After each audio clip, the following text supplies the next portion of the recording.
Sean Diddy Combs is due in court this afternoon for a bail hearing. The judge denied bail yesterday after he pleaded not guilty to federal racketeering and sex trafficking charges. I'm locked up, they won't let me out. Oh, they won't let me out. Locked up, they won't let me out. Oh, they won't let me out. The only reason I'm laughing, this is not funny. One of the only reasons I'm laughing is because it's to stop myself from crying out. From crying out because of all the people who this whole Diddy situation, whose lives have been ruined, whose careers have been ruined, reputations have been ruined. The indictment alleges that between at least 2008 and the present, Combs abused, threatened, and coerced victims to fulfill his sexual desires, protect his reputation, and conceal his conduct.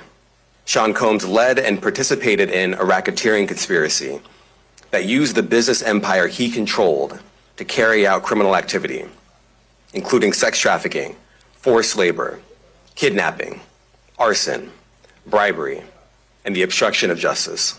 The indictment alleges that Combs abused and exploited women and other people for years. Combs allegedly planned and controlled the sex performances, which he called freak-offs, and he often electronically recorded them.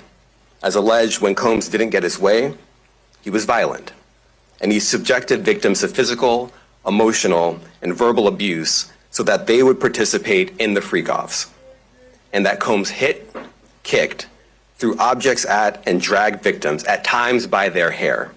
So, ladies and gentlemen, so if you made anyone pull down their shorts or their skirts and used one of those thousands of lubricants as a pathway to fame and celebrity, you might want to lawyer up.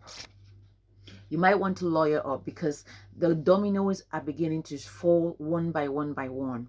If you went to, participated, contributed, cleaned up after, coordinated in any way, shape, or form in one of any of the victims of PDD and his shenanigans, if you use one of those lubricants or apply the lubricant on somebody else,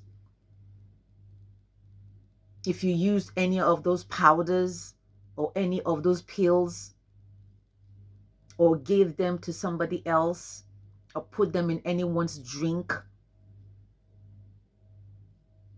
you need to check yourself. And one of the reasons why this whole indictment is very broad and all-encompassing, is like a wide net, is because the first one to go and talk to them and say, hey, I think I've got something to share with you, might be the one to have the best deal.